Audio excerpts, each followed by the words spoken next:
ఇప్పుడు అన్ని సేవల్లోనూ పోర్టబిలిటీ వస్తోంది. అంటే మీకు ఒక సెల్ ఫోన్ కంపెనీ సేవలు నచ్చకుంటే వేరొక సెల్ ఫోన్ సంస్థకు నెంబర్ పోర్టబిలిటీ పెట్టుకోవచ్చు. అలాగే ఓ బ్యాంకు సేవలు నచ్చకపోయినా అదే బ్యాంకుకు చెందిన వేరొక బ్రాంచికి అకౌంట్ మార్చుకోవచ్చు. గ్యాస్ డీలర్ల సేవలు నచ్చకపోయినా సేమ్ కంపెనీలోని వేరొక గ్యాస్ డీలర్ వద్దకు పోర్టబిలిటీ పెట్టుకోవచ్చు. ఇలా అన్నింటిలో పోర్టబిలిటీ ఉన్నప్పుడు రేషన్ షాపుల్లో మాత్రం ఎందుకు ఉండకూడదు?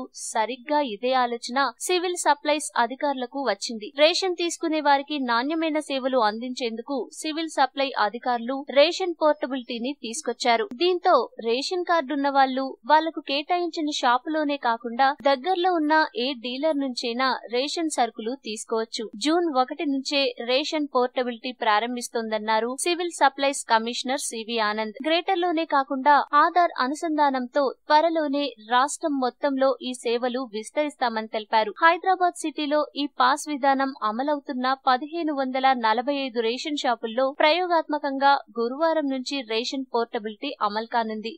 ఈ వీడియో మీకు నచ్చితే లైక్ చేయండి, అందరికీ షేర్ చేయండి, కానీ సబ్స్క్రైబ్ చేయడం మాత్రం మర్చిపోకండి.